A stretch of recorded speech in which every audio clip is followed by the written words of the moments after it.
Ok, eu vou falar em pé que sentado não consigo. Bom, antes de mais nada eu queria agradecer, né, agradecer por essa oportunidade, agradecer a presença de cada um de vocês. É extremamente importante, né, como o reitor falou, né, como o Watanabe falou a respeito do estado da nossa ciência hoje no Brasil. Vamos dizer assim, o problema é sério, a gente vai ter que trabalhar junto e muito forte para resolver esse problema. O problema passa por orçamento, o problema passa por pessoal, né? E eu vou colocar aqui algumas ideias, elas de forma nenhuma são conclusivas, né? A gente tem trabalhado em soluções, possíveis soluções, mas veja bem, por outro lado, a gente tem a possibilidade, talvez isso é uma das melhores coisas, como falar em ciência, tecnologia e educação. Eu sempre falo junto, o pessoal fala que eu sou meio obcecado por educação, às vezes até fala que você está no ministério errado. Não, ciência, tecnologia e educação andam juntos o tempo todo, para a gente conseguir ter sucesso. É por isso que vocês vão me ouvir falando disso e é normal, a gente tem que trabalhar essas três coisas juntas. Então, embora a situação seja difícil, a situação seja complexa em termos de orçamento, em termos de pessoal, etc., a gente tem algumas soluções, a gente tem trabalhado nessas soluções, reestruturamos o Ministério para atender a essas soluções, para colocar vamos dizer assim, uma base, para que a gente trabalhe em cima dessa base. Mas a melhor coisa, né, nesse meio que a gente vive, é que são pessoas que estão acostumadas a pensar. E a gente precisa de ideias, a gente precisa de soluções que possam ser colocadas, então somar as soluções. Então essas ideias são muito importantes. Então, a pior coisa é você ter aquela pessoa que às vezes é um gênio, uma pessoa que sabe de muita coisa, mas que fica quieto e não coloca a sua ideia dentro de uma reunião, por exemplo. Eu já vi muito disso, gerenciando projetos e reuniões. Às vezes você tem aquela pessoa que está quietinha lá no canto, um tempão, e quando termina a reunião, a pessoa chega e fala, pô, mas sabe o que você podia fazer? Você podia falar isso, você podia fazer isso. Pô, por que você não falou isso lá? Então a gente precisa ter essa participação de todo mundo, sabe? E a universidade é um lugar de ideias, então é importante a gente ter essa geração de ideias para nos ajudar e vamos juntar essas forças todas para que a gente consiga colocar a ciência, tecnologia e educação no plano que merece. Todo mundo fala muito de educação, né? Mas você não ouve muito pessoal falar sobre ciência e tecnologia e a importância da ciência e tecnologia, das inovações no desenvolvimento do país. Isso é estratégico, né? Eu digo para você o seguinte, se você não tiver ciência, tecnologia e educação muito desenvolvida dentro de um país, esquece, a gente vai ficar vendendo commodity a vida toda e aí não vai conseguir ter nenhum protagonismo no planeta. A gente precisa juntar, precisa ter a ciência e tecnologia para ter mais valor agregado nos nossos produtos, para ter maior qualidade de vida, maior riqueza girando dentro do país, para que as empresas tenham sucesso, tenham mais empregos, para que vocês tenham mais empregos, para quem quiser trabalhar em alguma empresa, para que vocês possam empreender, criar novas ideias, assim por diante. Então, para isso a gente precisa de conhecimento, né? Para isso a gente precisa de habilidade, para isso a gente precisa de atitude, né? Basicamente o que eu falei é que a gente precisa de competência para fazer isso aí, né? Conhecimento a gente tem dentro das universidades, a gente tem isso. Treinamento, né, para ter habilidade, a gente também consegue, agora a atitude é a parte importante nisso.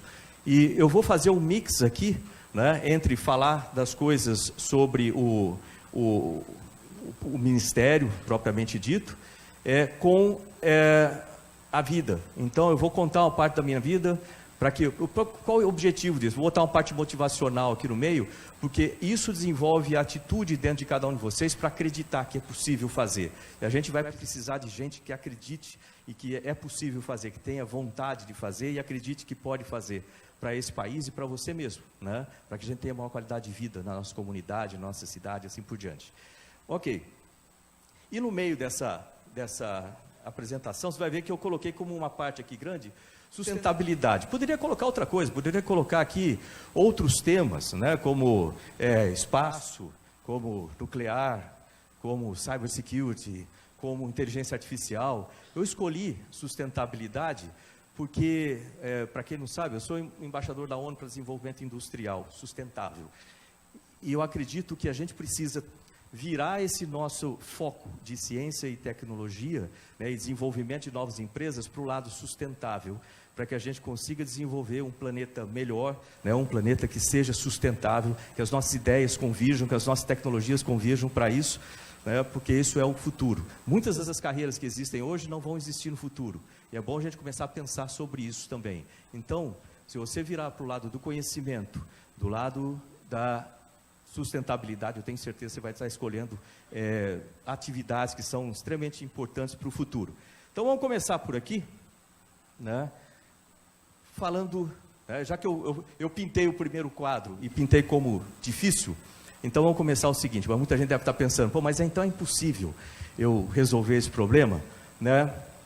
Falando disso, tentar mudar disso aqui para alguma coisa desse tipo assim, não é impossível não, é muito possível. Eu vou, como eu falei, vou misturar essas coisas contando isso aqui também. Isso aqui sou eu muito tempo atrás. Você vê que a gente muda muito com o tempo, né? Cabelo fica branco, se aumenta em várias dimensões aqui assim, felizmente. Mas o importante é o seguinte, né? Que eu vou contar essa história, mas o que parecia impossível para esse garoto, né, não foi impossível não.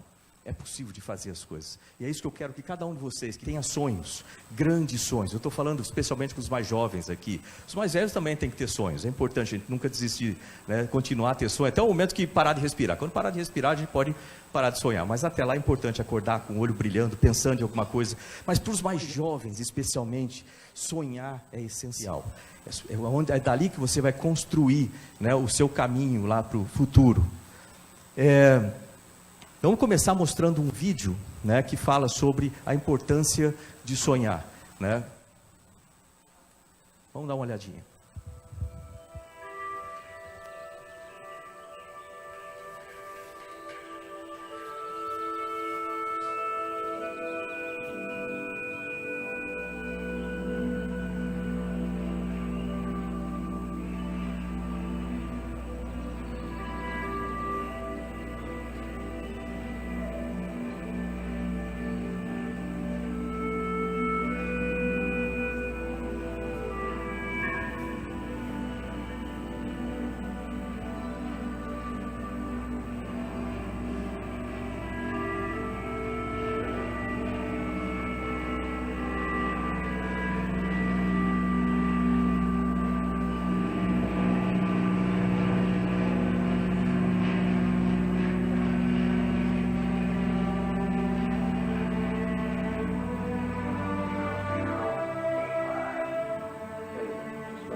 Solar wind experiment now. Every precious minute of their 2.5 hours on the surface was programmed.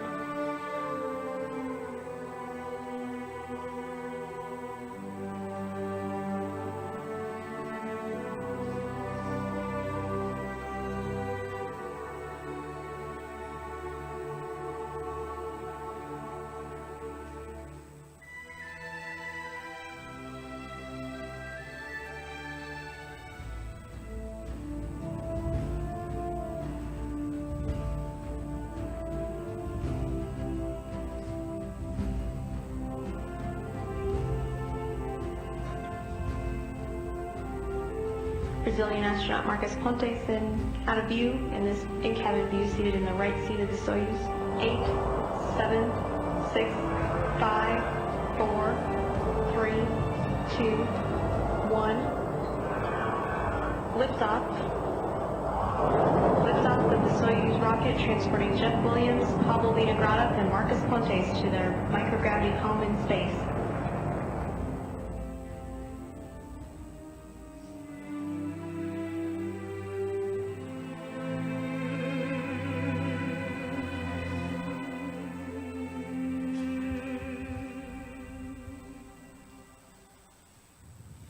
Você vê que o sonho, se você realmente acreditar nele, ele pode te levar para onde você quiser, até para o espaço, se esse for o seu objetivo. Mas o que eu espero, eu estou falando agora com os mais jovens aqui, é que cada um de vocês tenha um grande sonho, aí dentro. E a nossa função aqui, seja no Ministério, seja na universidade, seja na FINEP, nas outras organizações, é buscar criar esse caminho para que aqueles que tiverem coragem de encarar as dificuldades do caminho tenham sucesso e realizem seu sonho. É essa a nossa função aqui. Então, tudo que a gente faz é para isso. Na verdade, é para criar esse caminho para vocês, é para ajustar todo esse mecanismo, toda essa ciência e tecnologia, todo esse país, para que vocês tenham sucesso. Né? E o sucesso, né, desse nosso empreendimento agora vai ser o sucesso de vocês lá na frente. Então, para começar, como eu falei, isso aqui sou eu, a gente muda muito com o tempo, né? Aquilo ali sou eu na academia, mas deixa eu começar a contar essa história lá atrás, lá em Bauru, né? Quem conhece Bauru? Vê que eu tenho aqui gente que é de Bauru aqui, de lá também. Mas eu estou falando de Bauru cidade, né? Não sanduíche, porque sanduíche eu comi de manhã também. Quando eu falo isso, pessoal, eu comi hoje, não. Eu sou lá de Bauru, interior de São Paulo, por isso que eu falo porta, porteira, portão. E é importante você lembrar das suas raízes, de onde você veio. Esse negócio é importante para estar lá dentro de você, assim, para não se perder aí na vida, achando que você é grande coisa. Você é ministro, quer dizer, é grande coisa, né? O importante é da onde você veio, a sua raiz. Isso aí é o que vai te garantir o tempo todo nas suas decisões e assim por diante. E eu lembro que quando eu conto essa história, muitas vezes no exterior eu conto essa história, o pessoal fala assim, rapaz, você é do Brasil, o Brasil não tem tradição em voo espacial tripulado, astronauta da NASA, você deve ter vindo de uma família riquíssima, você deve ter estudado em colégios caríssimos, você deve ter sido um patrocínio muito bom, certo? Não, muito pelo contrário. Está aqui meu pai, seu Vigílio, minha mãe, dona Zuleika. Meu pai, ele era servente de serviços gerais lá do Instituto Brasileiro do Café, que tinha em Bauru na época. Né? Aquele cara que limpa o chão, faz café, corta grama, em muitos lugares o pessoal chama de faxineiro também. A minha mãe era escriturária da Rede Ferroviária Federal, somando o salário dos dois, a vida era apertada para Chuchu, para aqueles que conhecem Bauru, né, que sabem onde tem a Praça da Bíblia, lá, aquela Praça da Bíblia é meu campinho de futebol. Não tinha Praça da Bíblia, ali eu era um daqueles garotos que corriam descalço por lá, eu morava ali na Bela Vista, que também não tinha Núrio de Assis, aquele rio vivia alagando, minha casa vivia alagando, ali era a periferia da cidade mesmo assim, hoje em dia está bem melhor. E eu era daqueles garotos que corriam descalço por lá, o pessoal podia falar assim, esse garoto, aliás falava, esse garoto não vai dar em nada. Já notou como as pessoas julgam a gente pela aparência? Olham para você e acham que sabe tudo de você por causa da sua aparência. Isso é um erro muito grande. Porque, de novo, o que mais interessa é a sua atitude, é o que você tem lá dentro. Essa é a parte que mais interessa.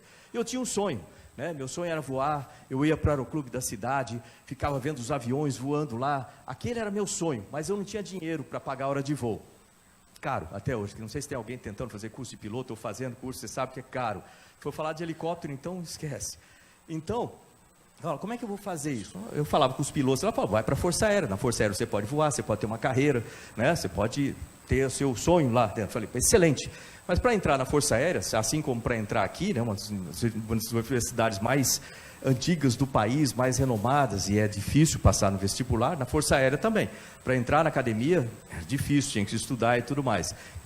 E eu tinha um agravante, eu tinha que ajudar em casa. Naquela época a gente podia começar a trabalhar mais cedo. Quando eu tinha 12 anos de idade, eu consegui meu primeiro emprego. Meu emprego era carregar caixa na feira. Aquelas caixas de botar na carroça, tirar da carroça, aquilo que eu fazia para ganhar um troco. Quando eu tinha 14 anos, eu consegui meu primeiro emprego com carteira assinada, que era na Rede Ferroviária Federal, como eletricista aprendiz. Eu ganhava meio salário mínimo.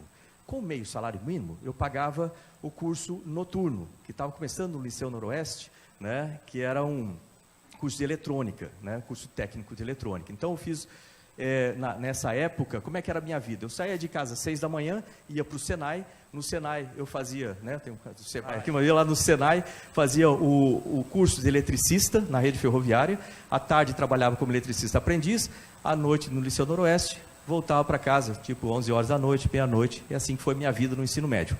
Você deve estar perguntando, você não tinha nem dinheiro e nem tempo para fazer cursinho. Como é que você passou no vestibular da academia? Você deve ser muito inteligente? Nada. A ideia é o seguinte, use o seu tempo da melhor forma possível. Tem que ser criativo, né, para achar. Então, quando eu tinha tempo dentro dessa locomotiva, quando estava fazendo os testes lá, eu acendia a luz de manutenção, puxava os livros do bolso do macacão, cheio de graxa, e estava lá estudando aqueles livros do... Aqui o pessoal conhece, o Ramalho, Ivan, Nicolau, Toledo, lembra? né? Fundamentos da Física, todo mundo já pegou uma vez esses livros aí, né? Aí estava lá estudando aqueles livros. Teve um dia que eu saí com os livros embaixo do braço, aqueles caras que trabalhavam já há um tempão, olharam para mim e falaram assim: rapaz, está sempre com esse livro embaixo do braço, está fazendo o quê? Eu, não, estou estudando aqui para fazer a prova da Academia da Força Aérea, vou ser piloto. Você vai ser piloto? Cai na real, rapaz. Você é para filho de rico, você nunca vai conseguir, você vai ficar que nem a gente aqui, cheio de graxa a vida inteira. Você vai ficar frustrado, isso não é para a gente não. Olha só. Quando você tem seu sonho, você fala do seu sonho para as pessoas, você pode ter certeza que vai aparecer um monte de pessoas que vão falar assim: é impossível, você não vai conseguir, tenta te tirar do caminho. Não dê ouvido a esse tipo de coisa. Primeiro você constrói a sua realidade aqui e depois lá fora. Você precisa acreditar no seu sonho, não esqueça disso. Por mais difícil que pareça, não esqueça disso, né? Bom, eu cheguei em casa, né, aquele dia, chateado para Chu. Estava jantando uma canja de galinha. Minha mãe, Dona Zuleika, chegou do trabalho. Minha mãe era italiana, brava, aqueles olhos azuis assim. Ela olhou para mim e falou: o que foi? Falou: não, fala logo o que foi. Falei: não, aqui eu estava lá na oficina. Falei que eu quero ser piloto. Eles falaram que é impossível. Acho que eles têm razão. Pensa bem, não estou fazendo cursinho. Agora, para. Presta atenção. Eles têm a vida deles. Eles fazem o que eles quiserem com a vida deles. Você tem a sua vida. E eu te digo mais. Você pode ser o que você quiser na vida. Desde que você estude, trabalhe, persista e sempre faça mais do que esperam de você. Se você não anotar nada dessa palestra, lembre disso. Estude, trabalhe, persista, sempre faça mais do que esperam de você. Aquilo foi extremamente importante para mim. Você consegue fazer tudo o que você quiser na vida, se você lembrar dessas 4 coisas. Aliás, se você for dono de uma empresa, estude, conheça o mercado, né? Trabalhe, porque sem trabalho você não vai conseguir tocar nenhuma empresa, né? Persista, porque sem persistir no mercado que a gente tem hoje em dia, a gente está trabalhando para melhorar esse ambiente de negócio, mas é impossível você manter, você tem que persistir nas coisas. Faça mais do que esperam de você. Você tem que ter diferencial na sua empresa, caso contrário você cai do mercado. Então é importante você lembrar dessas 4 coisas, vale para muita coisa. Ok, foi acreditando nela que eu fiz a prova da Academia da Força Aérea. Aliás, para os pais e mães presentes aqui também, lembre bem que você fala para o seu filho, porque aquilo vai funcionar como uma profecia para a vida deles lá na frente, né? Fiz lá a prova da Academia da Força Aérea, passei, fui para a academia, né? Fui lá para ser oficial da Força Aérea Brasileira. Cheguei na academia achando que ia encontrar um oficial muito simpático me esperando no portão da academia, falar: bem-vindo à Academia da Força Aérea. Você se esforçou muito, nós estamos muito orgulhosos de você.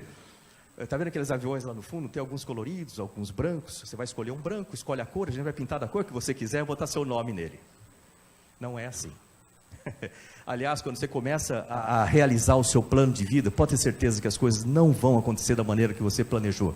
Vai ser mais difícil, vai ter buraco no caminho, vai ter gente puxando tapete, é normal. E agradeça isso, porque cada desafio que você passa, você fica mais preparado, você fica muito melhor, né, para encarar os outros desafios lá na frente. 4 anos de academia passam rápido depois que você passa, né? Eu imagino que quem está na universidade também pensando nisso, né? Depois que passa rápido. Terminei a academia, fui lá para Natal, no Rio Grande do Norte, para fazer curso de aviação de caça, né? Terminei o curso de aviação de caça lá, fui para Santa Maria, no Rio Grande do Sul. Aí eu casei, meu filho Fábio nasceu, a vida ficou estabilizada. Beleza, né? Todo mundo quer isso. Naquele momento que você está tranquilo, né? Você já sabe o que vai fazer, você vai para o trabalho, volta, tudo normal. Se alguém está se sentindo dessa maneira, pode botar a carapuça. Aí você chega lá, tranquilo, né? Assim na coisa. Beleza. Cuidado. Principalmente para quem vai trabalhar com ciência, tecnologia. Se você entra nesse ritmo em que você acha que está muito tranquilo, está errado. Sinal que você está ficando para trás. Você tem que estar o tempo todo buscando no mercado, onde você pode fazer, como você pode melhorar, o que você está deixando de aprender. Meu pai falava uma coisa interessante, ele falava assim: olha, a arrogância usa o espaço do conhecimento no seu cérebro. A maneira simples dele falar funcionava bem. Naquele momento que a gente acha que sabe tudo, pode ter certeza que a gente está ficando para trás. A gente não pode ter essa arrogância, a gente tem que ter a humildade de aprender o tempo todo, estar com mente aberta para ouvir, aprender as coisas, né? E foi pensando nisso, né, que eu estava lá em Santa Maria, a vida estava tranquila, cheguei para o comandante, falei: coronel, quero fazer um curso. Que curso, pô? Eu quero fazer curso de engenharia. Vou te mandar para Nápoles, para voar Mirage lá. Engenharia para quê? Você está no topo da carreira de piloto, tal. Eu falei: não, eu quero ampliar meus horizontes de carreira. Só tem uma maneira de você ampliar seus horizontes de carreira: conhecimento. Quanto mais você sabe, mais capacidade você tem, mais oportunidades você cria. né? Cria oportunidade, não cai no colo oportunidade, não. Você tem que criar oportunidade. Aí eu falei, eu quero fazer um curso. Aonde? Eu quero fazer lá no ITA. Você não vai conseguir. Eu devo ter cara de burro, coisa parecida. Eu disse, você não vai conseguir, isso é impossível para você. Falei, você é casado, você tem filho? Falei, pô, coronel, posso tentar? Pode, vai lá, faz o vestibular. Se você passar, você entra. Você vai competir com caras que são extremamente inteligentes, como aquele ali, ó, o Migon, né, da minha turma. Levanta aí para o pessoal ver você. Na minha turma do ITA lá também. Né? Aí, eu falei, posso tentar? Pode, faz o vestibular lá. Fui lá fazer o vestibular, passei, fui para a engenharia aeronáutica lá. Eu tinha na cabeça uma coisa, o pessoal não tinha percebido, que eu vi lá na divisão de ensaios em voo, só fez os testes dos aviões da Força Aérea lá tinha um piloto de testes e tinha um engenheiro de testes, não tinha nenhum que era piloto e engenheiro do mesmo corpo. Eu falei, tá aí uma coisa interessante, se eu pegar e terminar o curso de engenharia, usando a minha parte de piloto operacional, eu posso ir para lá, ser o primeiro piloto de testes formado no Brasil, que é piloto e engenheiro ao mesmo tempo, e com isso eu vou criar oportunidades. Criei. Tive chance de voar praticamente todos os aviões que a gente tinha na Força Aérea. Aliás, foi interessante hoje, quando a gente pousou ali na base aérea, que eu vejo um F-5F, né? O 04 parado lá na frente, aí no Galeão. Aí eu olhei e falei, pô, eu voei esse avião. É chato quando você começa a ver os aviões que você voou, já está no monumento, né? Mas deixa para lá. Aí, esse é um sinal.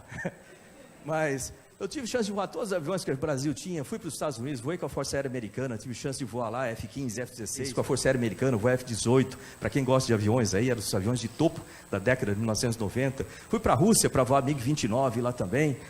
Ok, então nessa parte tudo bem, mas eu queria aprender mais, dá para notar essa coisa em comum, para ficar aí, aprender mais. Volto lá no ITA, tinha lá o professor Sandro, lembra do Sandro, né? Fui fazer lá um mestrado com ele de otimização de trajetórias orbitais. Pergunta quantos alunos tinham nesse curso. Eu. Pô, deve ser muito ruim o curso. Não, é que é muita matemática, né? Integrais de Hamilton, aquelas coisas todas, né? Mas eu gosto disso. Fiz lá, né? Aí depois me chamaram para um outro mestrado e doutorado nos Estados Unidos, em integração de sistemas, né? Em engenharia de sistemas. Fui para lá e eu estava lá quando o Brasil entrou no programa da Estação Espacial Internacional. A COP tem uma participação ativa nesse processo, inclusive, né? E aí, como o Brasil entrou através da NASA, a NASA ofereceu um lugar de astronauta para ser astronauta da turma de 1998 da NASA, para ser de manutenção da Estação Espacial Internacional, e que eles viessem ao Brasil participar da seleção, fazer a seleção aqui nos mesmos moldes de lá. Então, veio a NASA para cá, eu me inscrevi, fiquei sabendo disso por e-mail do meu irmão lá, tem uma história toda em torno disso que não dá tempo de contar tudo, me inscrevi, participei da seleção aqui no Brasil, fui selecionado, fui para Houston, lá para o Johnson Space Center. 2 anos de curso para me tornar astronauta. Me formei em dezembro de 2000, estava com a expectativa enorme de voar em 2001. Não aconteceu. Agora, está ali o Galdense, né, que participou, né, de muita parte disso aí. 2002, o Brasil foi quase expulso do programa da Estação Espacial Internacional. Eu não vou entrar em detalhes sobre isso, porque não dá tempo e é chato. 2003, Colômbia caiu. Perdi 7 amigos e 0 voo lá. Oportunidade de voar, 0. Né? Não tinha espaçonave. 2005, me ligaram, aquela questão toda. Não, você vai voar com os russos. Com os russos? Pensa bem, eu sou mecânico de espaçonave. Eu sou especialista de missão, não bonito para dizer mecânico de espaçonave. Minha função quando eu estou a bordo é desmontar sistemas, né, reconfigurar sistemas e tudo isso. Eu sabia tudo do nosso lado. Lá do russo eles têm os próprios mecânicos, não precisa mexer lá. Sabia a parte de emergência só. Depois ele falou, ok, tudo bem, quanto tempo eu tenho para aprender lá? 1 ano e meio? Não, você tem 5 meses. 5 meses. Era um negócio e tanto, né? Ok. Aí, o pior é que eu falei, mas lembra disso, olha, quando você está chegando perto do seu objetivo na vida, é quando você tem os maiores desafios. E isso é normal, a vida é assim mesmo, então não fique chateado com os desafios, de novo. Aí eu falei, tudo bem, né? Em 5 meses eu acho que eu consigo fazer lá, aprender lá na Rússia e tudo. No final da ligação, eu falei, mas tem um detalhe. Você sabe, na Rússia o pessoal fala em russo. Eu falei, sim. Então, você tem que aprender russo também. E você vai ter que aprender russo em paralelo com o treinamento técnico. Você tem 3 meses para aprender russo. Tenta aprender russo em 3 meses. Né? Очень трудный говорить на русском языке. Очень трудно. Но это можно, надо учить немного, это можно. É difícil falar em russo?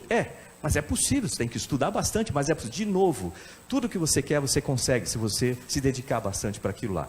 Ok, fiz lá o treinamento, terminei o treinamento lá na Rússia, fica em Zhyozny Gorodok, né, a cidadezinha estrelada, Star City ali em Tchaikovsky, perto de Moscou. De lá fomos transferidos para o Cazaquistão, né, 15 dias antes, teste, exame, aquela coisa. Então não vou falar dessa parte de exame, que é xarope, exame, pronto para voar, dia 29 de março de 2006, né? Estava lá no Cazaquistão, um lugar diferente, né? Acompanhou a gente até a escada lá, a Valentina Tereshkova, né? Lembra a primeira mulher a ir ao espaço, né? Amiga do Yuri Gagarin, estava lá com a gente. E finalmente, né, nesse dia 29 de março, eu estava sentado lá no topo de um foguete Soyuz. São 49 metros de comprimento, né, mais ou menos um edifício, né, de 16 andares.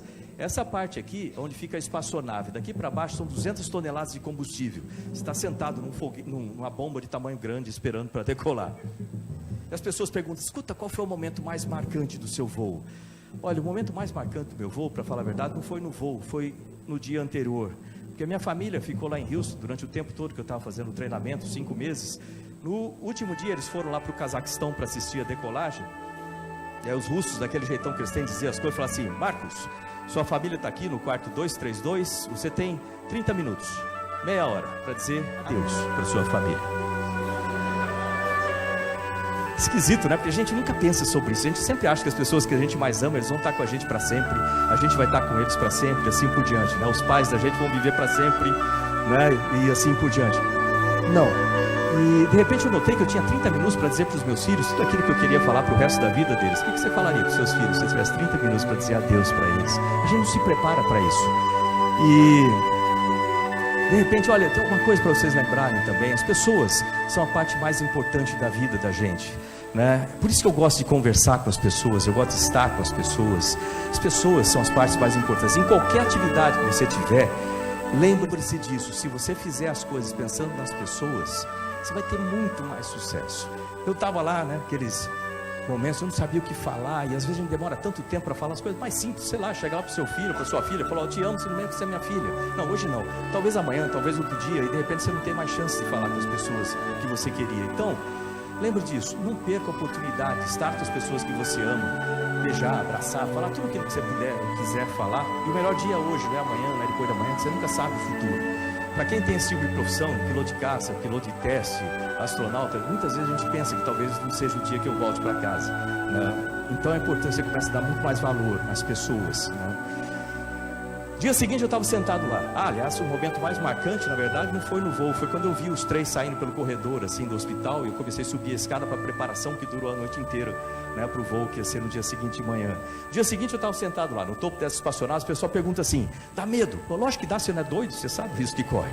Você tem que ter medo. Medo é natural, a emoção mais natural do ser humano, né? Eu não sei se tem algum psicólogo aqui, mas é a emoção mais natural do ser humano. Não dá para você desvencilhar disso.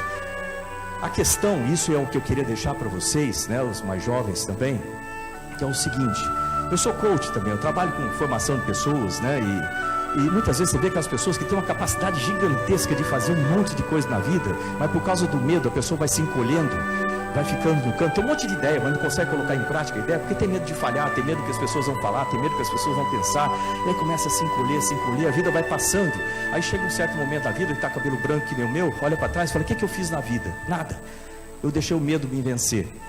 Olha, não deixe o medo te vencer, o medo é natural. Quando você abrir uma empresa, quando você for fazer alguma coisa, você vai sentir medo, você vai, será que eu sou capaz de fazer isso? Vai sair de dentro de você a força para fazer aquilo lá. Então, sabe o que diferencia as pessoas que vão e fazem grandes coisas na vida, daquelas que vão se encolhendo lá e acabam deixando a vida passar sem fazer nada? É uma coisa só, chama coragem. É coragem para você fazer o que você precisa fazer, da maneira que você precisa fazer, na hora que você precisa fazer. Então é preciso coragem. No Brasil, dessa forma, precisa de coragem hoje. A gente precisa da coragem de todo mundo para a gente fazer as coisas acontecerem. Ciência e tecnologia, que talvez seja a pauta mais positiva que existe em qualquer coisa, que consegue juntar tudo. Porque a gente trabalha com o bem das pessoas, a gente trabalha com conhecimento, com fatos, a gente consegue mudar as atitudes através de fatos, de conhecimento. É importante sempre ter isso em mente, né? 6 segundos da decolagem, os motores acendem. Naquele momento, esse foguete vibra tanto que chega a trincar o esmalte dos dentes. Mas é normal, só dura 6 segundos.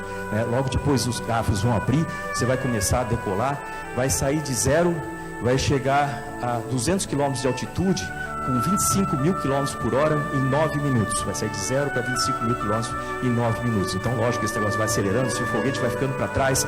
Durante a decolagem, eu apontei para o braço, eu apontei para a bandeira.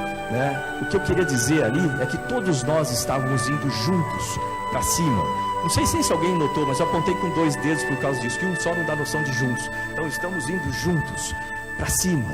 É o que eu queria falar para o Brasil agora. Essa bandeira da gente representa muito mais, não é só um pano bonito, com cores bonitas, né, com desenho diferente da outra. Não, não.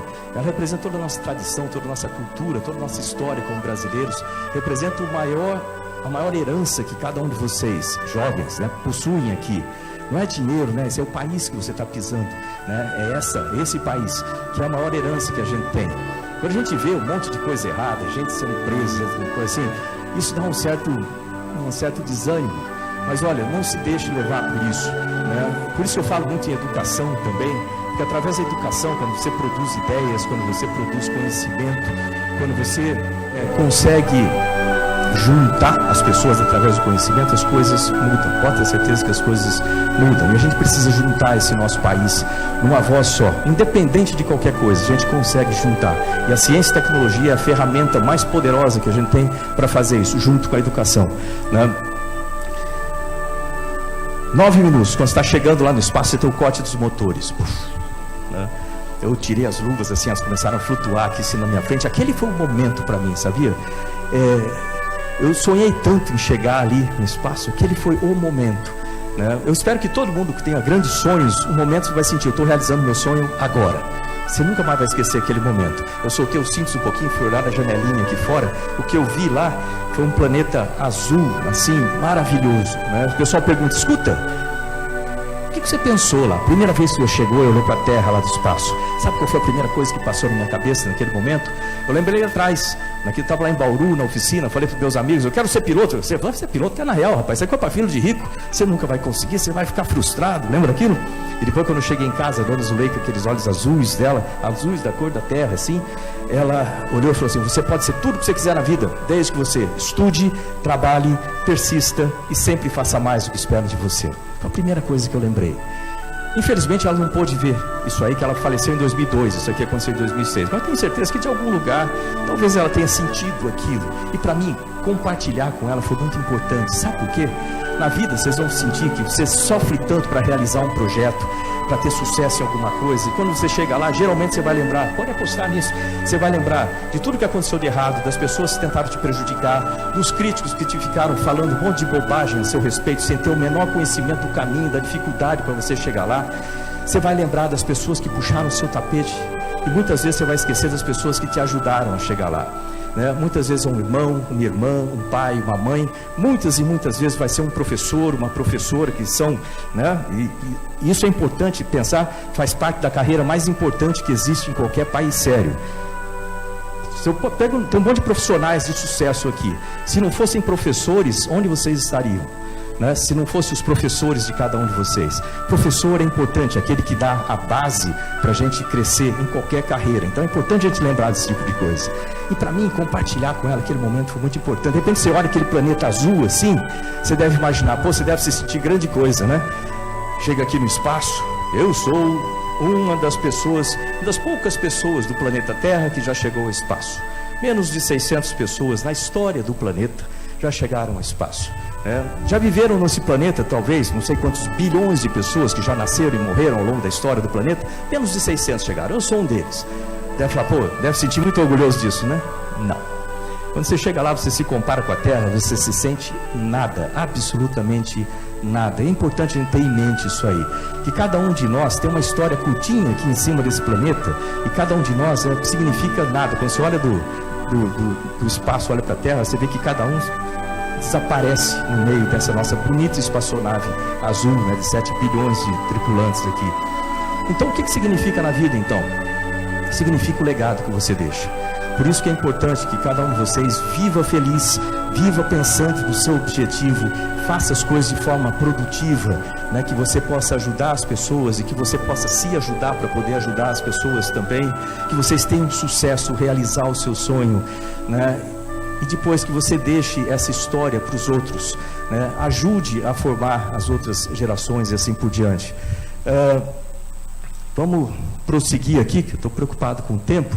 Aliás, eu tenho alguns livros publicados, né? Esse é um deles, chama É Possível, Como Transformar Seus Sonhos em Realidade, que se entrar no site da minha fundação, lá você consegue achar esse livro, né?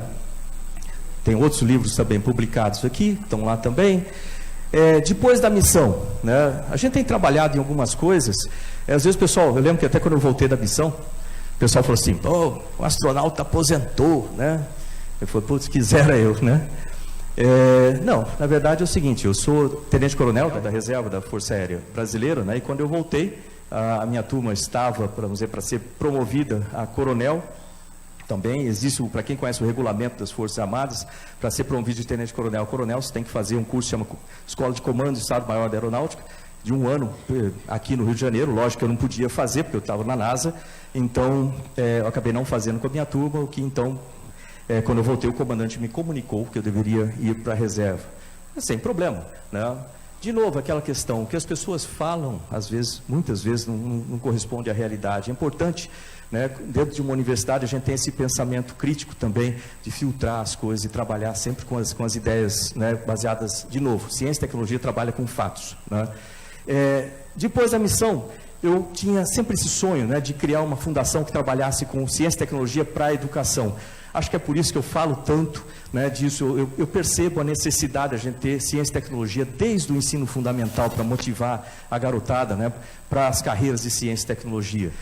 A gente precisa trabalhar nos problemas que a gente tem aqui agora, orçamento, pessoal, etc. Mas se a gente só trabalhar aqui e não pensar na causa do problema lá atrás, a gente precisa resolver a importância da ciência e tecnologia e precisa ter jovens interessados. Senão a gente vai chegar aqui e constrói, sei lá, laboratórios magníficos, né, com todas as coisas que tem na NASA, etc. E chega lá, não tem ninguém para trabalhar, porque o pessoal não quer trabalhar com ciência e tecnologia. A gente precisa não entrar no problema que os Estados Unidos tiveram lá há um tempo atrás. O que a carreira de astronauta tem que ver com sustentabilidade? Vamos falar um pouquinho sobre sustentabilidade aqui. Você vê, afeta o futuro de todos, tem várias funções dos programas espaciais que são ligadas à sustentabilidade. Como astronauta, você tem uma visão do espaço que faz você pensar a respeito da importância de preservar essa nossa Terra. A influência do homem não é o que está causando a variação climática, etc. Vamos trabalhar com fatos e realmente verificar o que é, o que não é. Eu prefiro acreditar que nós temos uma influência, eu prefiro acreditar que é mais conservativo você trabalhar com sustentabilidade para preservar o que a gente tem, do que arriscar numa ideia. Então, se me perguntar sobre isso, esse é o que eu tenho falado, né? E a gente precisa da comunidade científica para trabalhar com fatos, para mostrar realmente essa influência aqui. Eu sou embaixador da ONU, como eu falei também, tem a fundação, e agora, dentro do Ministério de Ciência e Tecnologia, tem a parte de inovações, e dentro da parte de inovações, dentro da parte do Ministério, incluir um setor especialmente voltado para desenvolvimento sustentável lá. Lembrar o seguinte, muitas vezes a gente vê que a ciência e tecnologia vai sendo colocada de lado no país, e tem sido colocada de lado ao longo dos anos. Se perguntar para qualquer pessoa aqui que já tem um tempo em ciência e tecnologia, vai perceber e pode falar muito bem disso, porque as autoridades não notaram a importância da ciência e tecnologia para o futuro, que se você não começar a trabalhar agora, assim como educação, o futuro é aquilo lá, ó. Então, a decisão de hoje, ela afeta muito o futuro. A gente tem que mudar as coisas para ter uma coisa muito melhor lá na frente. Depende de nós fazer isso aqui, mostrar com fatos, com dados. A gente tem uma comunidade gigantesca de ciência e tecnologia, universidades espalhadas pelo país todo. A gente precisa se juntar para mostrar a importância da ciência e tecnologia para o futuro do país e do planeta como um todo.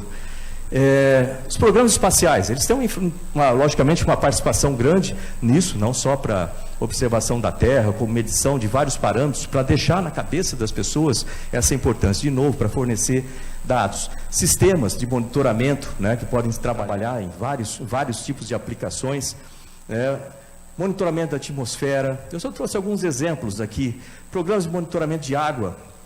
Quando eu falo de água, às vezes o pessoal olha para mim e fala assim, até eu recebi um livro que eu fiquei contente hoje, hoje é dia da água, né? Dia mundial da água. Às vezes o pessoal fala assim, o Brasil tem muita água. E, de novo, como a ciência e tecnologia é algo que a gente não precisa se preocupar agora, né? Está ali, Atlas Associa-Água aqui. Negativo, a gente tem sim que se preocupar com água, e muito, né? E a gente pode usar a ciência e tecnologia para preservar o que a gente tem, para melhorar o que a gente já estragou, porque em muitos lugares a gente já fez um estrago considerável, a gente pode usar. E uma coisa que eu digo para vocês, em termos de empreendedorismo, o país é um país grande, e um país grande cheio de problemas. Isso é ótimo. Pô, por quê? Você ficou doido? Não. Problemas para um bom empreendedor significa oportunidades de você fazer dinheiro, oportunidades de você ter uma empresa que resolva aquele problema. Então vejam os problemas como um foco de possibilidades para vocês gerarem soluções. A água é uma questão dessa daqui. Eu tenho falado sobre água desde o ano passado, espero que tenha feito barulho suficiente aí para a gente começar a tomar conta disso aí. Monitoramento de florestas e etc. A gente tem com tecnologia a possibilidade de melhorar muito a produção agrícola nas áreas cultiváveis, ou a produção de carne, de proteína, nas áreas que a gente pode colocar, sem entrar lá para o meio. Olha, do espaço você vê isso aqui, ó, né? E uma coisa que acontece, às vezes você não vê as coisas acontecendo, que está acontecendo embaixo do canopi lá, as pessoas já estão trabalhando ali para cortar aquele negócio, e quando você vê, de repente, some um pedação. Né? Então a gente tem que começar a ter muito mais ativo nisso aqui. A gente tem que proteger o que a gente tem, né? E a ciência e a tecnologia pode e deve trabalhar em cima disso.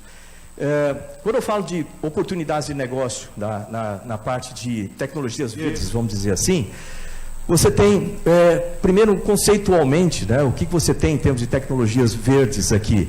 Né? Você tem tecnologias que são, vamos dizer assim, amigáveis com o meio ambiente, que conservem os recursos naturais, ou seja, que trabalham com desenvolvimento sustentável. Quando a gente fala de desenvolvimento sustentável, o conceito parece simples, mas não é fácil de aplicar na prática. Eu digo para vocês, porque agora vendo as políticas, etc., você vê quanto difícil é convencer as partes. Desenvolvimento econômico, desenvolvimento social e preservação ambiental, juntos nesse tripé. Um pensamento radical para mudar, que, de novo, a gente tem o conhecimento, tem a habilidade, tem a tecnologia, mas precisa da atitude para fazer as coisas mudarem, precisa da atitude. E a melhor maneira de você ter bons argumentos é fatos. E por isso que a ciência ajuda a convencer as pessoas de que esse é o caminho. Então a gente precisa de fatos para trabalhar nisso aí. Tecnologias inovativas, né? Quais os metas, né, os goals aqui dessa tecnologia verde? Repensar nas coisas, reciclar, renovar, reduzir, e a responsabilidade. De novo, esse ponto, né, de atitude. Pensamento, né, em repensar as coisas. A gente precisa pensar de maneiras diferentes. Universidades são os espaços para pensar. Né? É o momento, é o lugar propício para a gente ter ideias, pensar, trazer soluções. Somar esse conhecimento com inovações dentro das universidades, isso vai gerar também muitos recursos, muitas coisas boas para cada um que participa de tudo isso. Reciclar. A gente tem recursos, como eu falei, o planeta Terra é como se fosse uma espaçonave, com recursos limitados.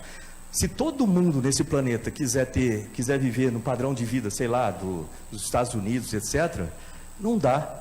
Simplesmente precisaria de 5 terras para fazer isso. Então a gente precisa repensar esse tipo de coisa. Né? Ter um tipo de vida que seja mais adequada, um planeta sustentável. Não estou falando em reduzir a qualidade de vida, não. É ter uma qualidade de vida, mas uma qualidade de vida pensada, usando tecnologias adequadas, usando uma atitude adequada junto com tudo isso. E parte dessa atitude também é reciclar. Você sabe que o Ministério tem lá, inclusive, um centro, né, um programa de reciclagem de lixo eletrônico, vamos chamar assim. A gente pega aqueles computadores todos, refaz aqueles computadores, monta ali computadores novos, distribui para as escolas e assim por diante. A gente investe milhões nessa parte de reciclagem, né, disso aí. É importante a gente ter essa coisa em mente. Renovar, né? Trabalhar com energia renovável, por exemplo, várias possibilidades. Eu sei que aqui existem, né, já existem esse desenvolvimento dessas tecnologias, e isso é muito importante, né? Inclusive ideias de se ter aqui um centro, né, de tecnologias de energia reciclável, que é extremamente importante para o país e para o planeta como um todo. Reduzir o consumo de combustível, reduzir lixo, reduzir consumo de energia. É possível fazer isso, e está parte da atitude de cada um de nós e o convencimento, né, vamos dizer assim, de empresas, etc., trabalharem. Às vezes, se não vai no convencimento, a gente vai por parte da lei mesmo, para forçar que as coisas sejam feitas da maneira como tem que ser feitas. E a responsabilidade. Às vezes a gente fica muito sossegado aqui, mas tenta viajar um pouquinho, né? Vai lá para o meio do Nordeste, por exemplo, no Brasil, ou às vezes no entorno da gente mesmo, a gente vê as dificuldades todas que existem, e a gente vê quanto que o nosso conhecimento, a ciência e a tecnologia pode ajudar na qualidade de vida das pessoas que estão numa situação muito ruim, né? A gente tem o privilégio, por exemplo, vocês têm o privilégio de estudar numa escola como essa, né? A gente estudou lá no ITA, uma escola excelente também, mas isso não é comum no país como um todo. A gente precisa realmente ajudar a mudar esse contexto, né? Que as pessoas tenham acesso à educação de qualquer lugar, e que elas possam trabalhar pensando num sonho, em realizar um sonho, né? Desde quem está lá, como era o meu pai, né? Faxineiro. Filho de faxineiro tem sucesso, pode ter sucesso também. A gente precisa trazer isso aí, né? E a universidade pode ajudar, sim, em fazer essa transformação, né, como um todo. Um pouquinho sobre Smart City, que é também uma possibilidade grande aqui em pensar em inovações necessárias. Brasília, por exemplo, é uma cidade que já está trabalhando para se tornar uma Smart City. Gramado já foi lá falar comigo, tem muitas cidades já trabalhando com isso. Isso envolve ali tecnologias novas como IoT, Internet das Coisas, 5G, muita coisa vai chegar aí para apoiar iniciativas como essa, né? Então, dentro do Ministério, nós temos uma série de iniciativas que apoiam também as Smart Cities aqui. Então, não vou ler esse negócio todo, né? Mas tem uma série de definições, o que define, né, uma cidade inteligente, e aqui explodido em algumas dessas áreas, né, o que estaria composto aqui. De novo, a questão de energias renováveis, né, a questão de mobilidade, gerenciamento de água, né? Você vê que tudo isso está ligado, né, um com a outro.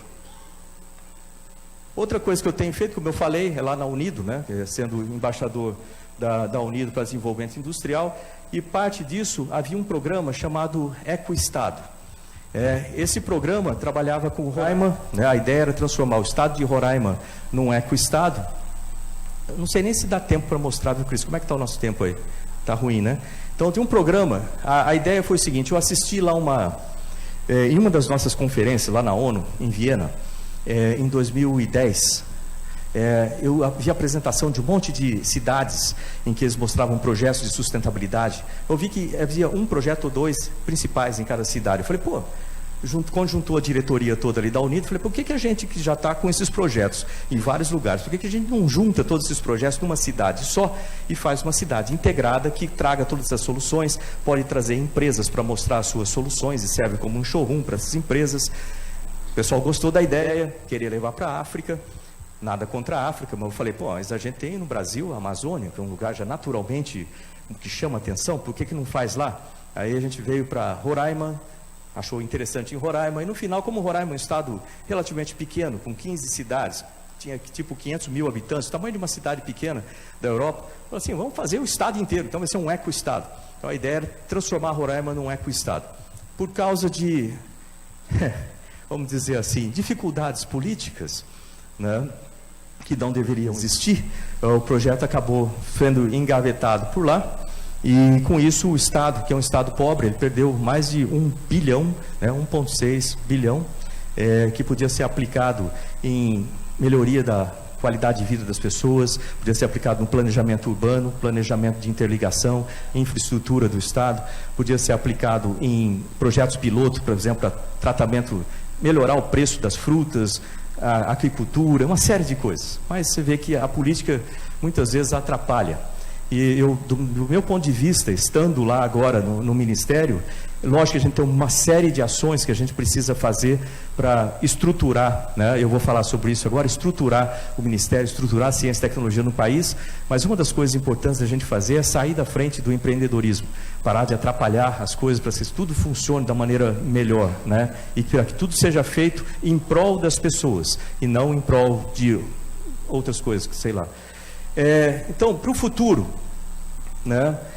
A gente tem uma série de ideias aqui no Ministério que eu gostaria de falar com vocês agora. Acho que seria até interessante. Eu vou falar um pouquinho, depois se der um tempinho para perguntar também, seria bom para a gente ter algumas perguntas. Eu sei que eu estou meio apertado no tempo, mas eu queria ouvir também. Quem me conhece sabe que eu gosto muito de ouvir as pessoas, é interessante para a gente aprender. Você vê, eu falei sobre sonhos aqui para vocês, né? Entre outras coisas. Se alguém está pensando em criar uma empresa, por exemplo, pense na parte de sustentabilidade, pense na parte de tecnologia da informação, né? Tudo isso que vai estar alinhado com o futuro. Se foi possível para aquela coisa que o pessoal falava que não ia dar em nada, que não ia nem se conseguir ser piloto, né? Que era coisa para filho de rico, conseguir realizar o sonho, eu tenho certeza que cada um de vocês tem mais do que necessário dentro de você para você realizar esse sonho aí. Às vezes vai dar medo? Vai. Tem problema, continue a fazer assim mesmo, né? Você lembra que o que faz a diferença entre realizar e não realizar é coragem para começar a fazer, né? E persistência para continuar a fazer, né? Principalmente quando os momentos ficam mais difíceis. Só para terminar essa parte, eu queria mostrar um vídeo que eu vou estar muitas vezes com a bandeira do Brasil nas mãos. Eu queria que todos vocês se vissem no meu lugar, lá com a bandeira do Brasil, que é esse orgulho que eu quero ter, né? A gente vai ficando mais velho, daqui a pouco eu quero estar, daqui a alguns anos eu quero estar sentado, ouvindo alguém de vocês falar sobre o que vocês têm feito no governo, o que vocês têm feito na coisa. É esse o sonho, acho que o sonho de todo professor é ver o seu aluno ter muito sucesso. Se eu cheguei ao espaço, eu quero ver vocês chegar à Lua, a Marte, em outros lugares, desenvolver sistemas que permitam o homem chegar, viver em outros lugares assim. Então, nunca se esqueçam disso, não existe sonho muito grande. Existem pessoas que não acreditam na sua capacidade, é só isso. Vamos ver esse vídeo, e aí eu vou ficar aqui para continuar com a parte aqui do Ministério em si, tá joia?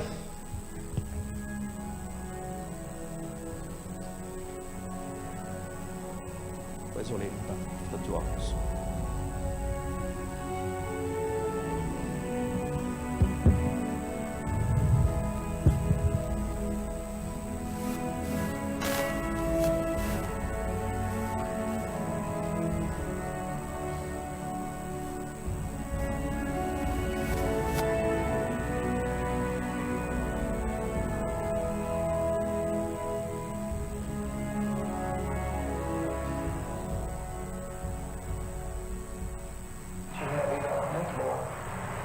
Mas tudo isso que eu consegui foi através de dedicação, perseverança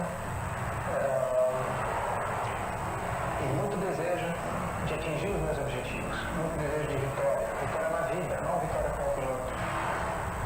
E a vocês todos que assistirem, estão assistindo agora, eu digo que seja quem você for, seja qualquer posição que você tenha na vida, um nível altíssimo ou mais baixo social, tenha sempre como meta muita força, muita determinação e sempre faça tudo com muito amor e com muita fé em Deus, que um dia você chega lá, de alguma maneira você chega lá.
todos os brasileiros.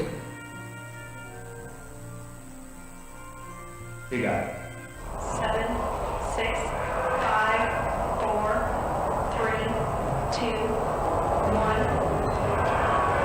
Liftoff. Liftoff of the Soyuz rocket transporting jet bullions and all takes to American space.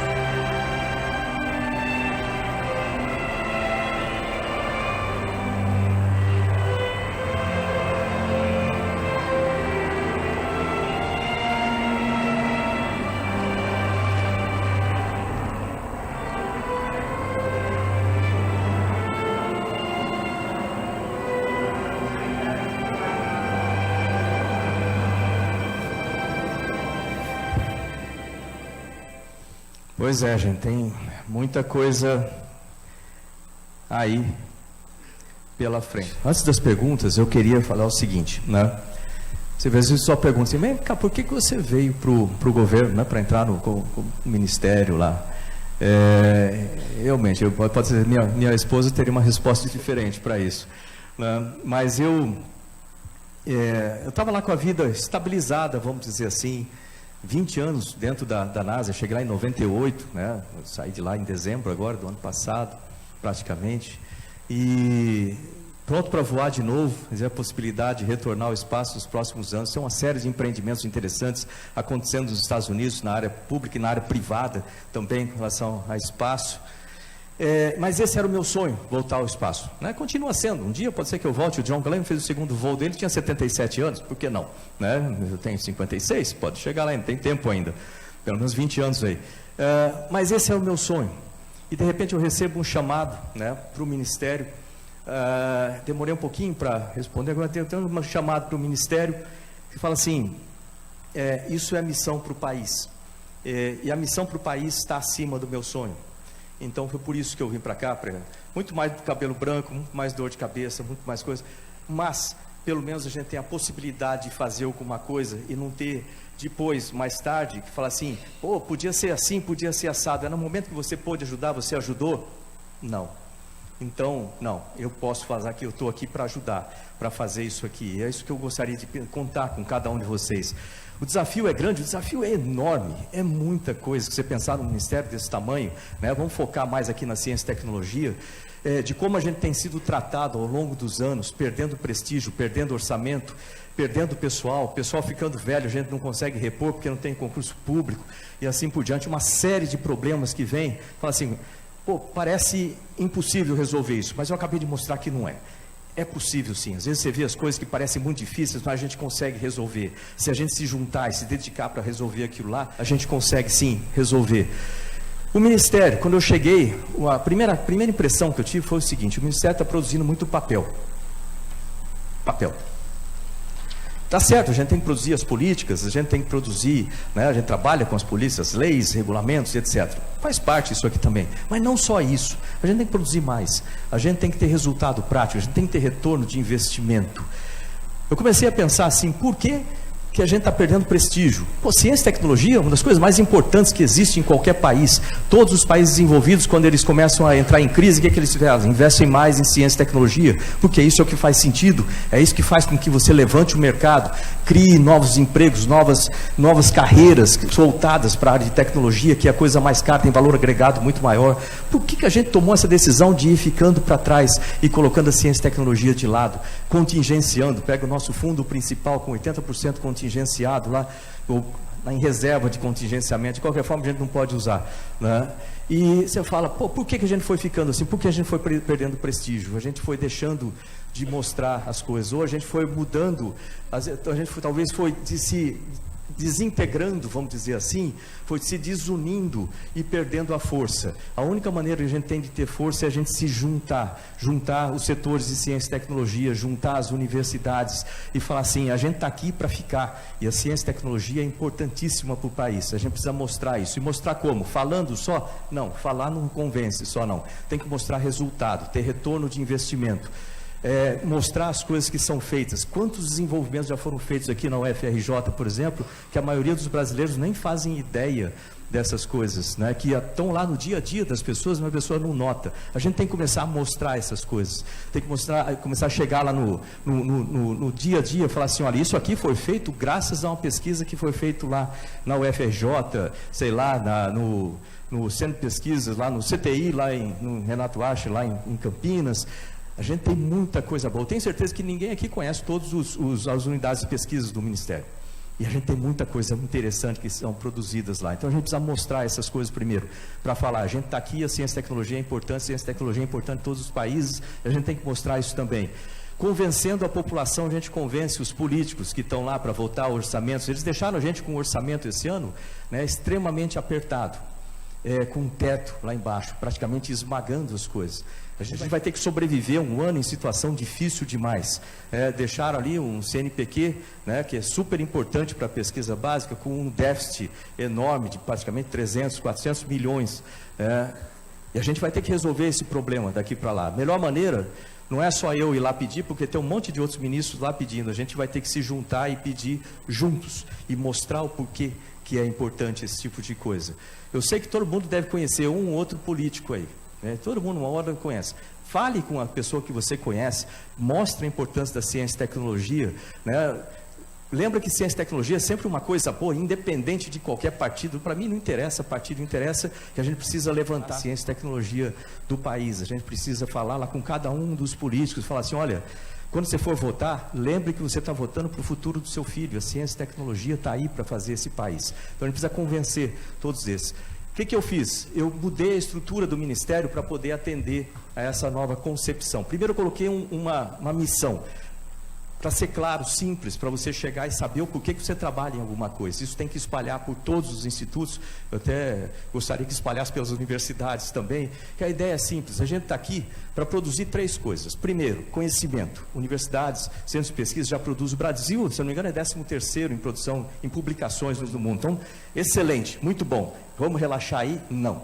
Segunda linha, produzir riqueza para o país. Como que a gente produz riqueza? Novas empresas, né? Está aqui o Alvin, secretário de Empreendedorismo e Inovações. Produzir novas empresas, produzir novos produtos é estranho, mas produzir produtos voltados para tecnologia, serviços de tecnologia e etc. Produzir dinheiro para o país, que isso gera mais empresas, empresas pagam mais impostos, mais empregos e assim por diante, para gerar esse ciclo, né, e transformar isso em riqueza. Terceiro, contribuir com a qualidade de vida das pessoas. O Ministério de Ciência e Tecnologia não é um ministério de finalística, vamos dizer assim, não é como o Ministério da Saúde, que está ali com o hospital, mas sem tecnologia, sem ciência, lamento, não funciona. A gente precisa de tecnologia na saúde, a gente precisa de tecnologia na segurança, tecnologia na defesa, tecnologia na educação, tecnologia em todas as áreas é importante. E a gente precisa estar lá na ponta para melhorar a qualidade de vida das pessoas. E por isso a gente tem que trabalhar com as universidades também, espalhadas no Brasil. A gente tem essa possibilidade, que isso é interessante, né? O que mais que a gente tem com relação a isso? Eu reestruturei o Ministério de forma que, né, ele possa... Opa, desculpa, eu não vi o que é. Deixa eu dar uma lida aqui só. Em defesa da universidade gratuita, e ciência não é mercadoria. Concordo, ciência é o futuro. Ciência é uma coisa que se transforma em riqueza, como eu estou falando. Não, pode deixar aí, pode deixar, não tem problema não. Pode deixar, fica aí, fica à vontade. A gente precisa ter, né, qualidade de vida, trabalhar na qualidade de vida das pessoas. Isso é uma coisa importante para a gente fazer. Então, essa missão foi dividida em 3 pontos. De novo, produzir conhecimento, produzir riquezas, produzir ou contribuir com a qualidade de vida das pessoas. Certo? Ok. Como é que a gente reestruturou o Ministério para ser uma ferramenta, então, para os outros ministérios, para poder trabalhar na consecução desses objetivos? Primeiro, na parte... de comunicações permanece o mesmo, tem radiodifusão, tem telecomunicações, que apoiam as outras iniciativas. Na parte de pesquisa, que aqui eu não preciso ressaltar isso, mas você sabe que pesquisa básica é essencial, certo? Né? Alguém tem dúvida disso? Né? E através da pesquisa básica, que muitas vezes o pessoal não dá muito valor, por isso que eu estava conversando hoje, se eu tenho uma ideia da gente fazer um observatório da pesquisa básica, de forma que às vezes uma coisa está sendo pesquisada aqui, que parece que não tem uma ligação com a outra que está sendo pesquisada aqui, as duas juntas criam uma inovação disruptiva. Então é importante ter essa noção. Então, pesquisa básica, está aqui o nosso Marcelo Morales, né, que é também da universidade, então conhece bem toda a estrutura aqui e sabe dessa importância. Então, ele está lá responsável por essa secretaria. Mas aí eu somei na pesquisa a parte de formação. Por que a parte de formação? Né? Pelo seguinte, né, a parte de formação, ela tem importância lá no futuro. Não adianta só você trabalhar tentando resolver o problema agora, você tem que resolver o problema lá do futuro, né? E a gente precisa ter jovens interessados em ciência e tecnologia, né, que tenham na cabeça coisas produtivas, coisas que vão dar resultados práticos, também ligar o empreendedorismo nisso. Por isso que a gente criou uma estrutura dentro do Ministério para apoiar ciência e tecnologia dentro das escolas do ensino fundamental e médio. Fala, pô, mas isso não é função do Ministério da Educação? Não, se eu deixar isso, eles têm um monte de coisa para se preocupar, né? Ele fala, vamos colocar a nossa pauta lá também para ajudar. Existe a possibilidade no futuro, né, de até as universidades, quem sabe, virem a se juntar no Ministério da Ciência e Tecnologia. Não sei se isso vai acontecer, isso a gente precisa ver gradualmente, conversando com os reitores e ver qual seria a melhor aplicação e eficiência disso. Mas essa secretaria tem uma função extremamente importante nisso e preparar para as inovações. Colocamos também um departamento ali dentro responsável pela infraestrutura e o apoio ao pesquisador. Por razões óbvias. Quem está aqui sabe exatamente o porquê, né, que eu estou falando disso. Então está lá a Zaira, né, extremamente conhecida também, né, no mundo da ciência, para olhar sobre isso. Vem na parte de inovações. Inovações, a gente vê, o Brasil está em lugar 64, né, 64º lugar. Ou seja, então o gap está muito grande, a gente precisa melhorar isso. Então a gente tem estudado várias possibilidades, né, para que a gente melhore o resultado em termos de inovações. Não é só o dinheiro investido, não, é o resultado em termos de sair, TRL 9, vamos chamar assim lá no final, né, para ter resultado prático. O produto que foi ao mercado, né, tá ali, ciência não é mercadoria, a ciência ela trabalha para empurrar a tecnologia que é a mercadoria que a gente vai vender para o futuro, né, e isso é muito importante, a ciência é o que empurra tudo isso, empurra a tecnologia para que isso aconteça. Então, inovações, uma parte extremamente importante. A gente criou uma secretaria, né? A gente chamava de políticas digitais, que a gente espalhou, muito importante, a gente espalhou essas funções dentro das outras e criou no lugar uma secretaria de tecnologias aplicadas, né? Vamos prestar atenção aqui, deixa as coisas acontecerem, normal. Faz parte, gente, faz parte, a vida é assim, né? Então, como é que funciona essa parte? Tecnologias aplicadas. Dentro de tecnologias aplicadas, significa para onde convergem todos esses esforços das unidades vinculadas, do CNPq, da FINEP, da pesquisa, passando pelas inovações. Existem tecnologias que hoje vão transformar o futuro, vão começar a transformar o futuro. Então, a gente dividiu em 4 tipos. Primeiro, tecnologias estratégicas, onde está ali espaço, e aí tem ligados à soberania, mas espaço, nuclear, cybersecurity, inteligência artificial. Tecnologias de produção, lembra? Segunda função, produzir recursos. Então está ligado em tecnologias que vão ajudar a indústria, vão ajudar o agronegócio, vão ajudar o turismo, o comércio e assim por diante. Terceiro, falei sobre essa parte de tecnologias para o desenvolvimento sustentável. De novo, esse é um caminho importante, desenvolvimento sustentável. Então, ali tem energias renováveis, ali entra cidades inteligentes, sistemas de tratamento de água, sistemas de distribuição, poluição, tudo isso aí está ligado lá. Quarto, tecnologias sociais. Tecnologias sociais inclui a participação da tecnologia no dia a dia das pessoas. Então, a gente está falando em saneamento, a gente está falando em saúde, a gente está falando em tecnologias assistivas, né? A gente está vendo ali, né, a apresentação ali em Libras. Agradeça que para quem tem mãos, braços, pernas, olhos, ouvido, agradeça isso, porque não é todo mundo que tem não, e é uma dificuldade enorme quando você não tem. Eu tenho um problema de ouvido, então eu entendo bem como é difícil quando está ruim isso aqui.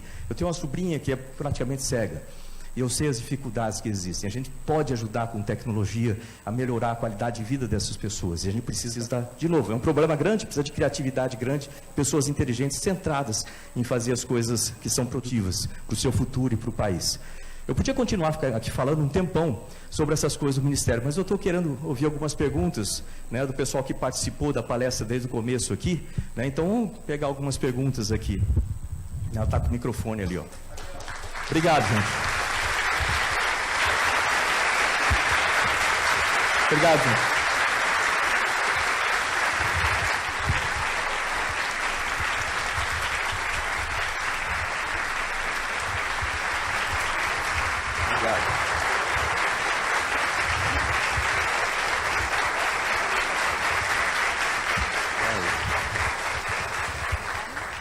Meu nome é José Otávio, eu sou professor aqui da UFRJ. Queria agradecer muito a inspiração da palestra hoje do ministro Marcos Pontes. 1h, vou ter que sair depois, eu começo uma aula que é sobre empreendedorismo e tecnologias do futuro. Então, a gente está juntando aqui com o Parque Tecnológico de Sorocaba, que assisti a sua palestra, estive com você lá também, para aplicar tecnologias que a gente tem aqui e vê em vários lugares, com o empreendedorismo dos alunos, né? Trabalhando com coaching, trabalhando com isso. Eu queria saber como a gente unir os polos, né? As universidades, porque aqui no Rio a gente está com uma depressão enorme e não tem empresas quase, muito pouco. E lá aquela região ela está pungente, 1.950 empresas. Eu queria escutar um pouco se você poderia pensar num jeito dos professores ficarem mais livres para isso, né? Ah, sim, os professores ficarem mais livres. Bom, Ministro, isso a gente pode incluir uma ideia. Só combinar, eu combinei com eles, são só 3 perguntas, porque nós estamos com um problema sério de horas. Tá bom. 2, Mas 3. deixa eu responder essa aí. A parte dos professores, eu tenho que ver que eu não entendo da parte da legislação aqui da universidade. Mas, vamos falar em estrutura do Ministério. Lembra que eu falei da Secretaria de Tecnologias Aplicadas, com aqueles vários departamentos e etc. Isso aí vai dar origem. Se você pensar, nós temos no país, vamos pensar como o país todo. Tem a parte do Ministério de Ciência e Tecnologia, mas tem outras coisas. Tem a Embrapa, tem a Fiocruz, que estão fora do Ministério, mas trabalham com ciência. O país produz muita ciência também em outros lugares. Se você pensa, eu gosto de pensar muito em rede, como ligar as coisas em rede. Então, nós temos laboratórios que são laboratórios de base, vamos chamar assim, que são extremamente importantes para produzir ciência, matemática, física, química e uma série de coisas assim, né? Nós temos laboratórios estruturantes, tipo de materiais, nanotecnologia, eletrônica, inteligência artificial, né, e coisas assim. E faltava, tipo assim, a gente tem um ou outro que faz a montagem de sistemas complexos e transforma esse conhecimento todo em alguma coisa entregue para o mercado, que renda dinheiro para o pesquisador, rende dinheiro para o inventor e assim por diante. A gente tem que, depois a gente podia falar com calma sobre INPI, mas é outra história. Como é que a gente vai conseguir chegar, né, e ligar esse negócio todo? São centros de tecnologia aplicada. A gente está lá no Nordeste, por exemplo, lá com a Universidade Federal de Campina Grande e com o Instituto Nacional do Semiárido, criando um centro de testes de tecnologias para dessalinização e água. É até um dia interessante falar isso, água, né? Inicialmente, o que aquele centro faz? É testar equipamentos de empresas que já tenham no Brasil, de outros lugares. Eu fui lá em Israel, vi tecnologia deles também, mas a gente tem aqui, tem nos Estados Unidos, tem uma série de lugares. Então, pode levar para lá esses equipamentos. O Ministério funciona como um apoio técnico para os outros ministérios. Então, a gente testa esses equipamentos, fornece os valores, os dados todos, que pode ser utilizado lá pelo Ministério de Desenvolvimento Regional, por exemplo, para fazer compras, para ajudar a resolver o problema lá de água. Já tem soluções sendo aplicadas? Tem. A gente tem mais de 20 milhões de pessoas e estão atendendo 200 mil. Está pouco ainda. Vamos melhorar isso aí, né? Então, para ter uma coisa mais em escala. Então, esse centro ajuda. Esse centro vai ser transformado depois num centro de tecnologias de água. Aí muda a coisa. Por quê? Ali dentro, você pode conectar em rede todos esses esforços que são feitos no Brasil, empresas de outros lugares que se preocupam de alguma forma em produzir isso, né? Ou, por exemplo, um centro de tecnologias de energia renovável, né? Que conecte toda essa infraestrutura de pesquisa, toda essa infraestrutura de empresas num lugar só, onde as coisas são pensadas para gerar ali novas empresas, novos produtos e assim por diante, né? Com o apoio do setor privado, com a Embrapi, junto, né? E para dar um up em tudo isso, a Embrapi é um modelo excelente que eu vi lá no Israel. A gente fala tanto de inovação em Israel, né? Eles têm um modelo igual ao Embrapi lá. Então, tem uma série de coisas que pode ser feita. Então, essa conexão em rede vai ser onde a gente vai conseguir ligar tudo isso, né? E a ideia é que, imagina, eu quero desenvolver isso aqui, eu tenho uma empresa, uma startup trabalhando com isso. Eu posso olhar lá no inventário, onde é que eu consigo, no meu projeto, eu preciso, sei lá, de alguém de eletrônica, eu preciso de alguém de modelamento, eu preciso de alguém disso aqui, onde que eu tenho essas equipes? E onde eu posso pagar para essas pessoas trabalharem com isso aqui, entendeu? A gente quer realmente fazer um sistema que seja prático e dê resultado e que os pesquisadores, por exemplo, recebam também pelo seu trabalho. Ali. Mais um. Ali.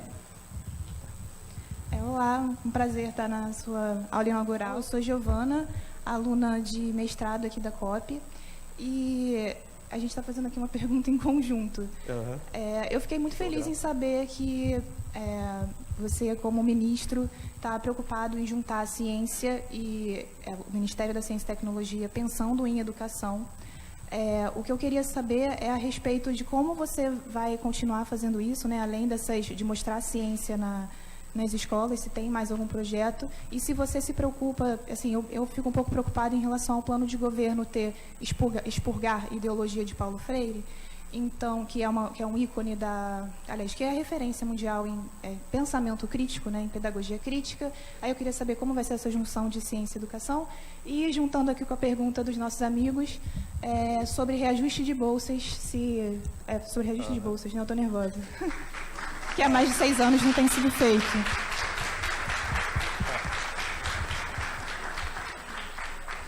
Ok, anotei aqui, senão eu esqueço. Deixa eu ver, cara.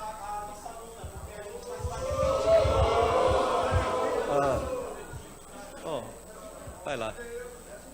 Bom, a ideia é a seguinte, né? Às vezes até eu respondo a pergunta junto aqui. Só que você me levou as perguntas também. Aí é puxar o tapete, né?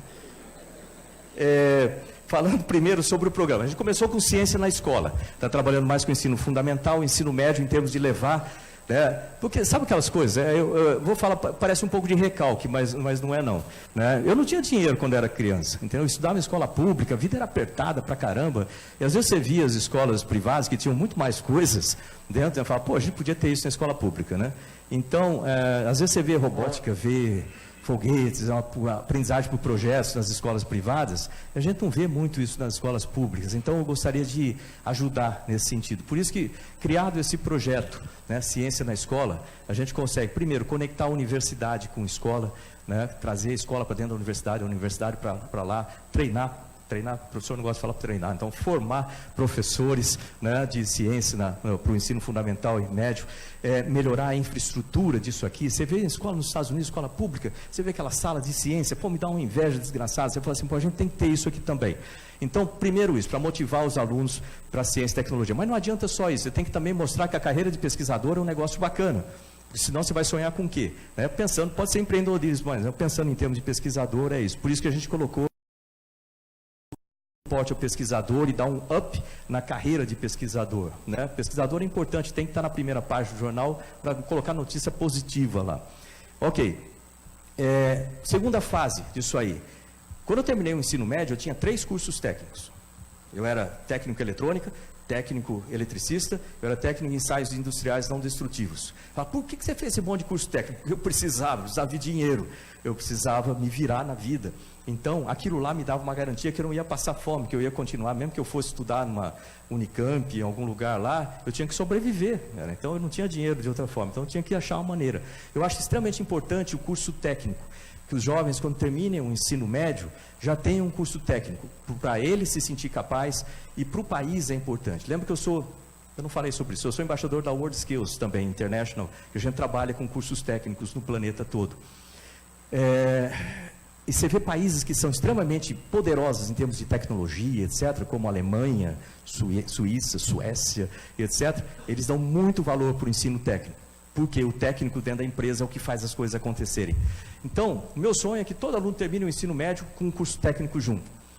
Como vão fazer isso? Não é fácil fazer isso. Então, uma segunda fase é criar centros distritais de ensino técnico nas cidades, né, em parceria com a iniciativa privada, porque ela tem que participar. Por quê? Para a empresa que vai receber um profissional, ela já ajuda a formar o profissional. É interesse da empresa participar num negócio desse.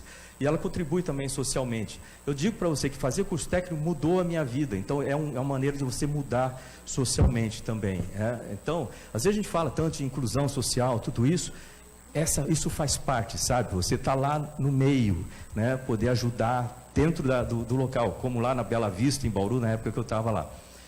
Então, esse segundo nível. E o terceiro, quem sabe, sobre o ensino superior, pode ser que no futuro, inclusive é importante ouvir a palavra dos alunos também, dos professores, dos reitores. Em alguns lugares, como na Espanha lá o ministro é um astronauta também, amigo meu, Pedro Duque, lá tem o ensino superior junto com a parte de ciência e tecnologia. Eu perguntei para ele dos prós e contras. Existem um lado lá, como tudo na vida, tem coisa boa, coisa ruim. Então a gente precisa discutir para ver se isso é uma coisa adequada, quem sabe mais na frente a parte do ensino superior não passe também para dentro, para juntar com a ciência e tecnologia. Então o Marcelo aqui vai ficar, ele não tem cabelo branco ainda, ele vai ficar com os cabelos brancos, mas eu acho importante. É um trabalho em conjunto, então, outra ligação. Dura que você não enxerga depois que você escreve. Então, eu falei sobre as partes de educação e sobre bolsas. Bolsa do CNPq. Eu queria, se fosse depender só de mim, eu ia falar, eu queria ampliar as bolsas, aumentar o valor que está parado há um tempão já. E assim por diante. Só tem um problema, eles não deixaram a gente com orçamento nenhum para fazer isso. Eu não posso ser irresponsável, chegar aqui para vocês e falar assim, olha, vai acontecer isso. Eu não tenho dinheiro para fazer a coisa acontecer.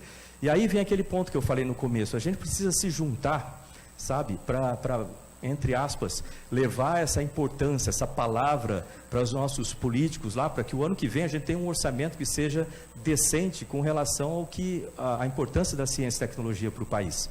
Né? E não adianta só eu falar, senão fica um passarinho cantando no meio do deserto lá, ninguém nem presta atenção.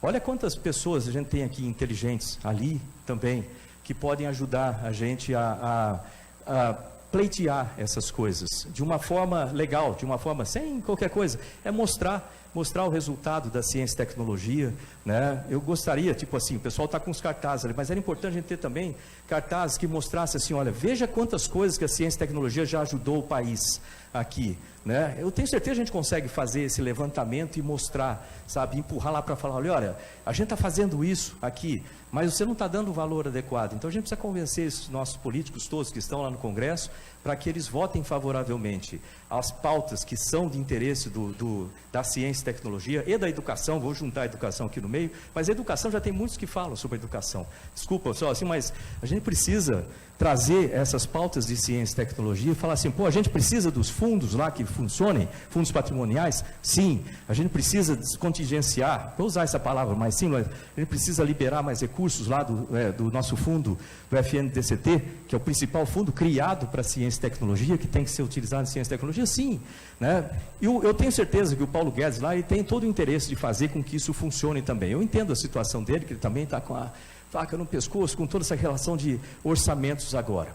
Então, eu não vou entrar na parte de economia, que eu não entendo o lufas dessa parte, então, se tiver algum economista, pode até ajudar, mas o importante é que a gente está tentando trabalhar junto esse ano. O primeiro ano é um ano complicado, mas se a gente fizer um bom trabalho, mostrar o nosso valor e mostrar resultados, eu tenho certeza que e trabalhar em conjunto para convencer os políticos, tenho certeza que o ano que vem a gente melhore muito, né? Se Deus quiser e nós quisermos. Próxima pergunta. Não, acho que foi, né? Gente, obrigado.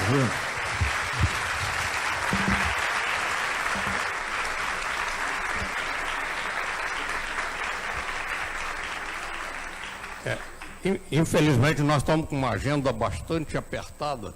Tem uma série de visitas. Aliás, para começar, tem um almoço, né? Mas depois tem as visitas de vários projetos que a gente gostaria de ter apoio do Ministério para que eles realmente virassem inovações. O trem de levitação, o ônibus a hidrogênio, o sistema de purificação de água, que a gente tem condições de fazer no Brasil, botar lá o selo brasileiro, a bandeira do Brasil e vender aqui como coisa brasileira, mas chega um certo ponto, nós temos dificuldade e precisamos da ajuda do Ministério.